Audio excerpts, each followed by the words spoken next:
back. I'm Mike Quincy. I'm Ryan Pizlakowski. And I'm Steve Ellick. So on this episode of Talking Cars, we're going to talk about trucks. And actually one truck in particular, and that's the redesigned Chevrolet Colorado. This is a pretty popular mid-sized pickup truck, and it shares a lot of components, or all the components, with its twin, the GMC Canyon. Some of the big news for the redesigned model is there's no more V6 or diesel engine.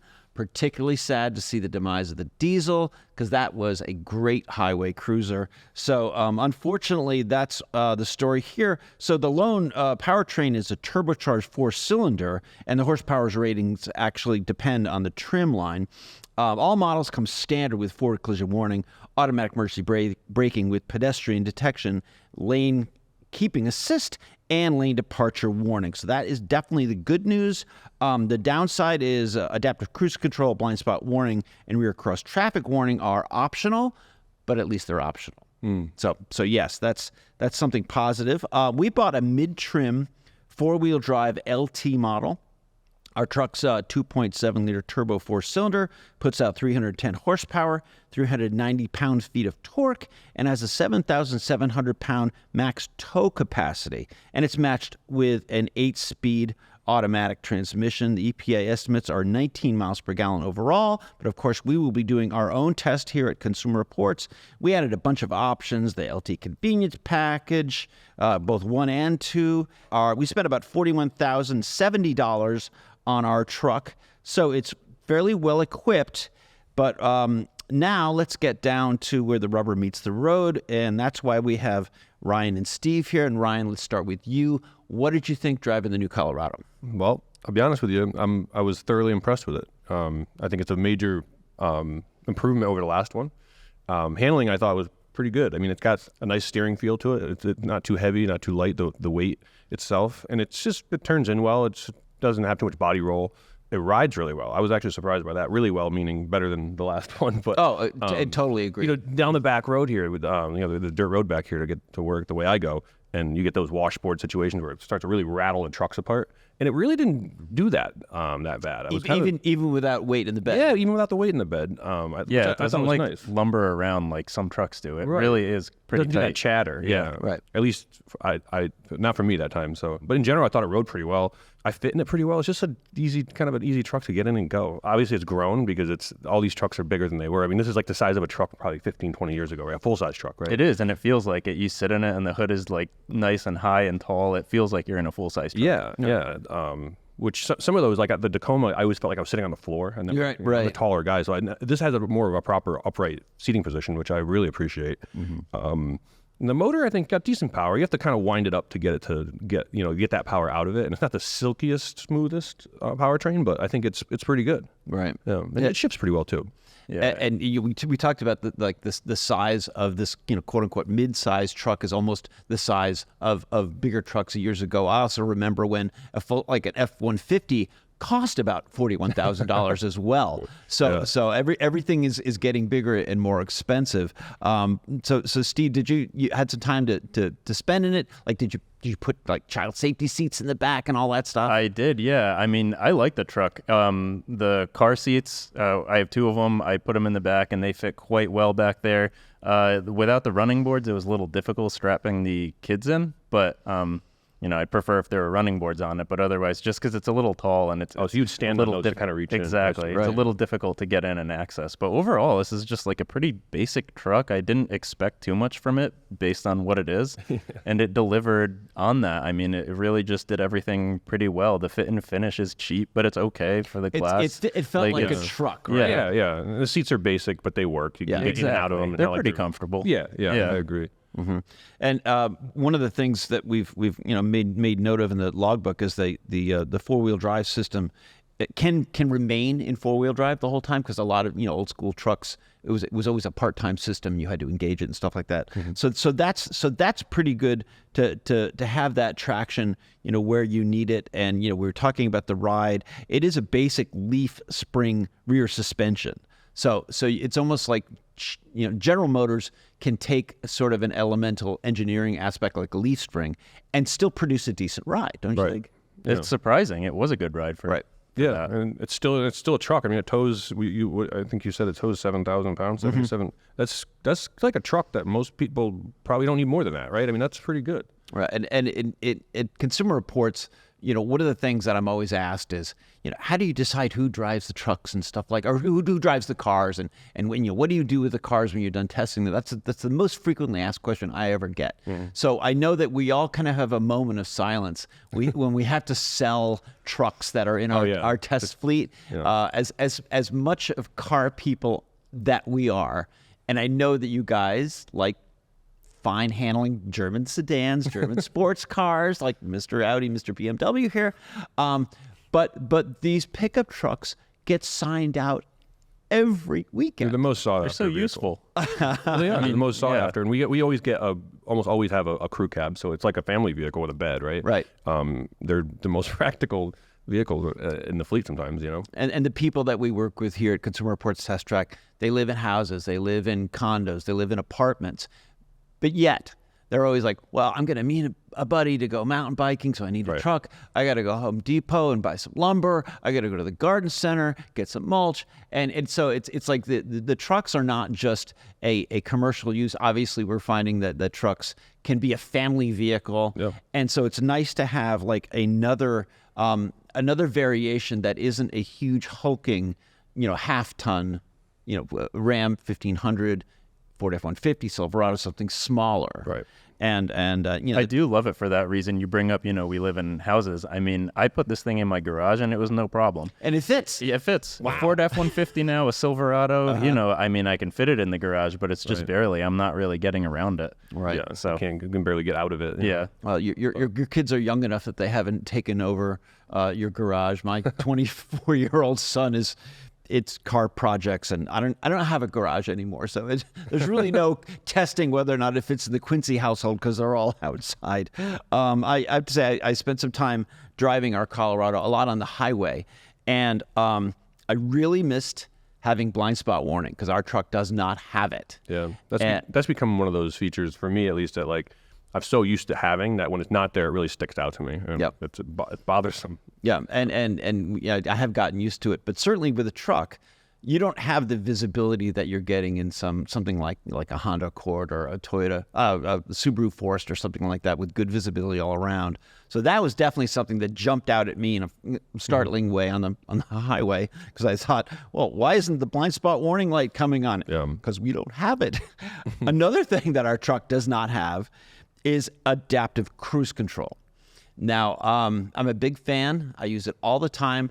But the thing about with the Colorado and other GM products is they have that little button on the steering wheel that looks like you can adjust the gap setting. Yep.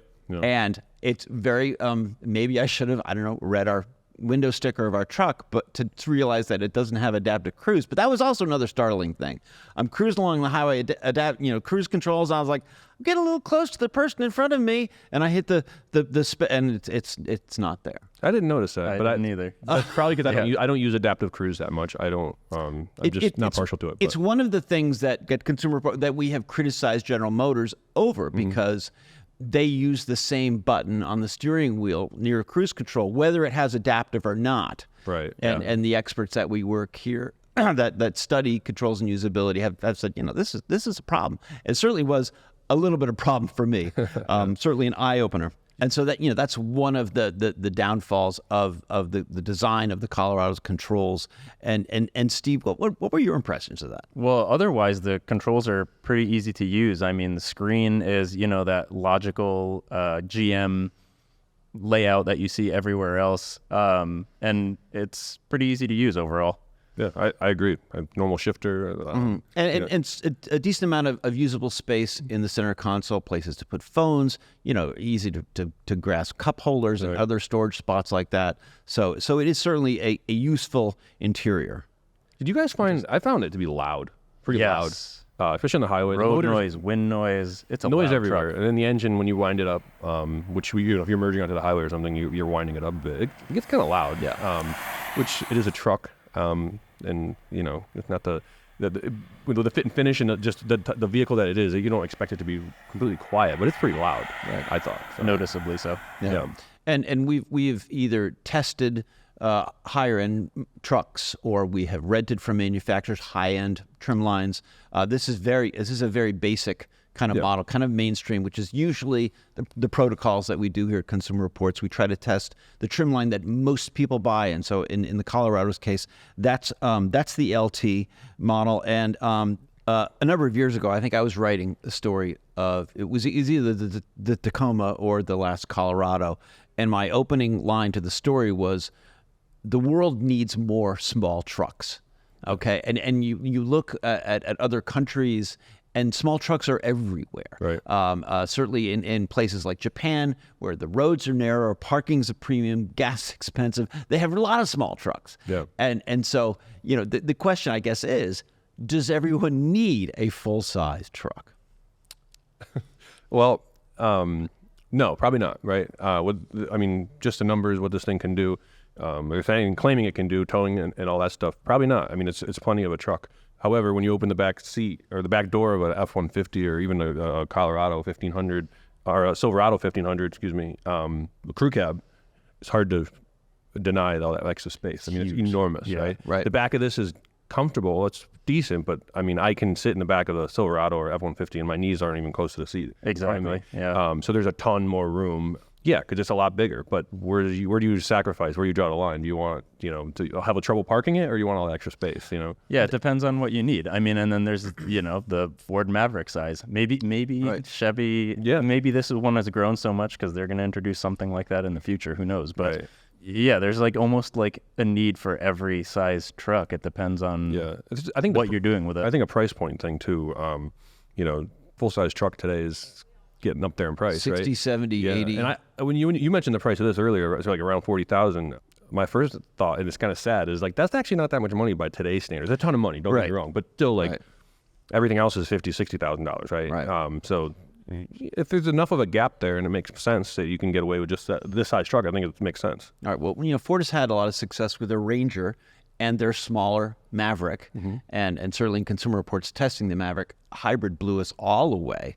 So I think the argument definitely can be made that certainly here in the United States, we could use more small trucks. This is just a reminder to everyone out there. These are our first impressions of the Colorado. Right. We're still in the midst of doing all of our testing, whether it's fuel economy, handling, braking, or whatnot. So we urge all the Talking Cars audience to check back and see where we are in the midst of testing this Colorado.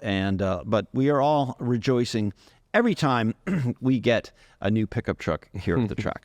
And that brings us to our audience questions, one of our favorite parts of the podcast. We love them. Keep it coming. Text, emails, 30-second videos. Send them all to talkingcars@icloud.com. That's talkingcars@icloud.com. And we're lucky to have a video question. This is from Rudolph.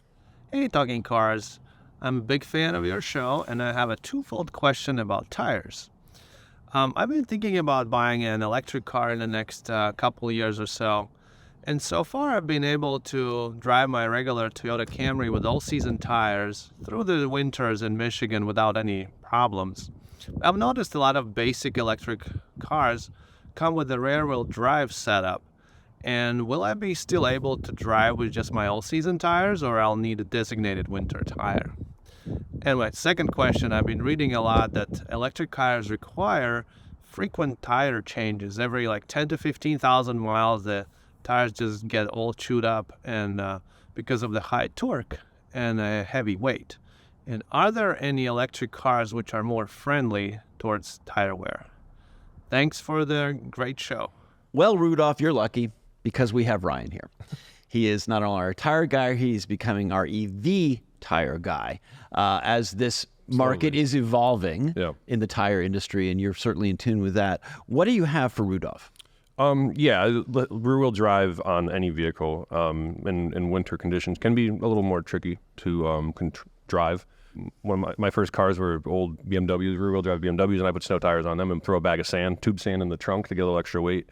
EV doesn't need that because it's already heavy enough. But yeah, I mean, you got to kind of weigh that out for yourself. If you're driving find yourself driving in the snow a lot, I would recommend a set of dedicated winter tires. Michigan can get pretty snowy. I was just going to say, Rudolph did mention that he's in Michigan, and yeah, and when I lived out there, I had a first generation Mazda RX-7, so that's there you go, rear wheel drive too. Yeah, so I mean, winter tires absolutely work. We've tested them for years, and they're when it comes to winter conditions, there's nothing better than that. So I mean, I would recommend it if you do find yourself driving the snow a lot, and you do end up getting a rear wheel drive car for sure.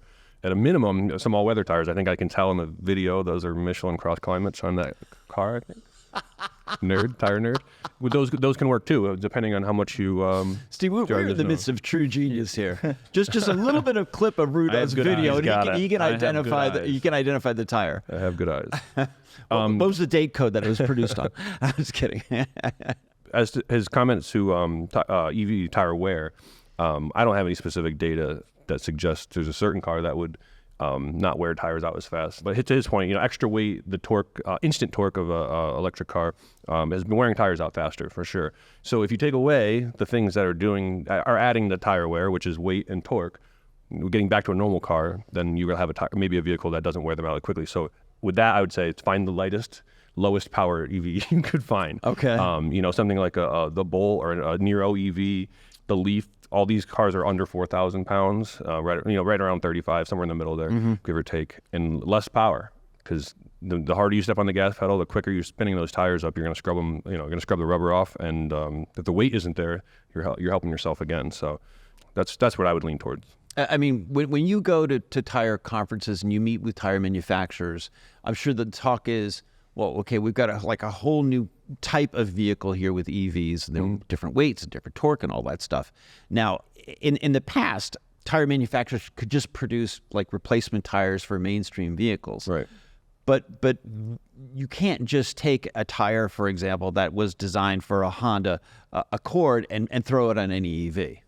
Well, technically you can, but okay. you're going to lose out on some things. They might wear faster. Right. They might be louder because there's no other noise with an EV.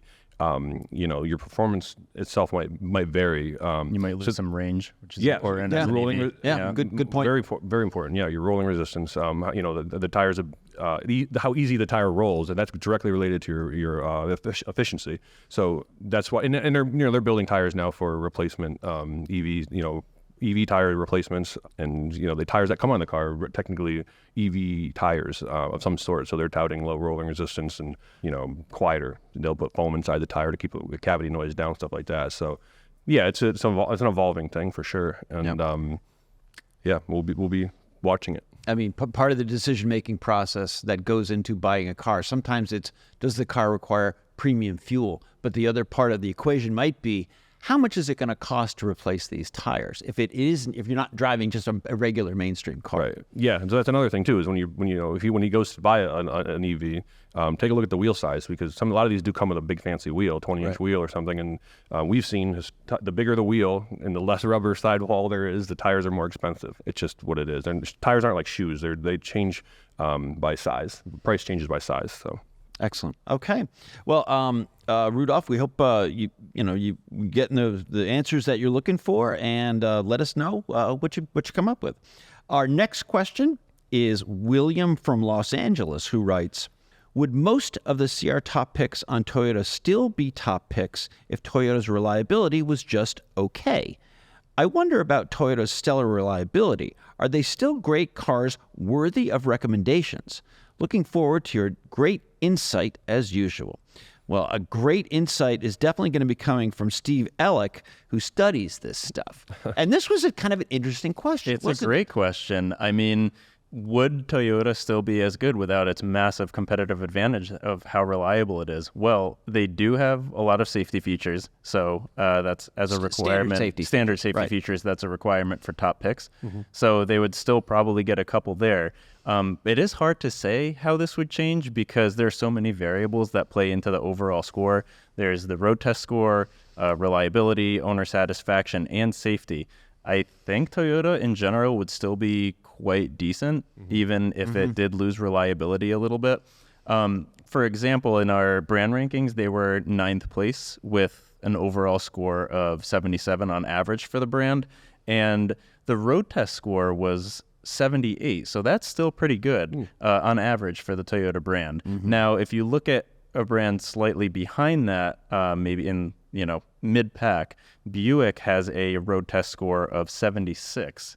So it would still probably fall. Oh, and I should say, and Buick has that average reliability that that William was talking about. So if you kind of all put that together, it's not an exact science, but it would be roughly somewhere around that mid-pack, although reliability does help Toyota substantially. Yeah. And I love this question because I've always talked about with people here kind of having a simulator, almost like a credit score simulator of what would happen if you just change the knob a little bit, you tweak the road test a little bit, or you change the reliability of a car, what would happen to the overall score, and then the top picks after that. Right. So that's interesting. It's an interesting thought. I still think they would do quite well. Toyota's score very well, and they have pretty good owner satisfaction. People like them. They test well. Yeah, they test well. On the track, they're always, doing reasonable stopping distances and all that safety stuff. Yeah. So, And for me, it's the Toyota's hybrid fuel economy. Yeah. Completely blows me away. Right. Every time we get it, we get a new one. That they always seem to outdo each other. Maybe not by leaps and bounds. Maybe they go from like 47 miles per gallon over to 48, but it's still usually head and shoulders above competing models. It is. And when you look at how William is kind of breaking down reliability, it made me think of buyers have different priorities, right? So it might be performance, it might be safety, it might be reliability. And I think it depends on what stage of life you're in, or what is important to you. But so if you're going to weigh, if you're going to say, well, I want a new car, but I don't really care about how fast it is or whether it handles really great, but I just need it to be reliable. So in that case, you'd say, well, Yeah, and his his hypothetical situation, he's saying let's change it to average reliability. Average reliability is still pretty good, right? So that doesn't really change it that much. If we say Toyota's well below average reliability, that's probably going to change the score and the top picks a little bit more. But moving the needle, by one rating score is not really that. Right. That much. And just for clarification, it's like if the car does well in our road test, has decent owner satisfaction, and high levels of standard safety features, if it has at least an average reliability score, it can be recommended. Exactly. Because you go to school and it's like, well, average is a C. Well, in my house, that was not good. It's like you need to be above a C level. But it's still, for some manufacturers to get them to average is a big leap. Right. So that's kind of like just part of the decision making process when it comes to buying what's important to you. And I know that there's some cars that say we like to drive or have very satisfying handling that are below average in reliability. And I don't know about you guys, but I know in my mind it's like, well, I'm still going to buy that car. Would I still buy it anyway? Exactly. Yeah. And quite often it's like, oh yeah, whether it's like some of the fading rear wheel drive muscle cars from Dodge that I've always liked, that the reliability is always kind of dicey, a little on the edge, but they're so fun to drive and cool to look at, and you might just take a leap of faith anyway, right? Right. And I'm sure there are cars in your guys' minds. Oh, without a doubt. That you think, well, I know that we test these things. I study reliability for a living, but this one's not reliable. But God, I still really like it. Yeah, definitely. Well, there's plenty in my mind. And we're not going to disclose those, but no, I'm just kidding. Anyway, great questions, but that is going to kind of wrap up this episode of Talking Cars, produced by super producer Dave Abrams, edited by Andrew I Still Play Hockey Belize and Anatoly the Great Shumsky. As always, check the show notes for more information on the vehicles and topics we discussed. And a reminder, keep those questions coming. TalkingCars@iCloud.com. Thanks so much for tuning in. We'll see you next week.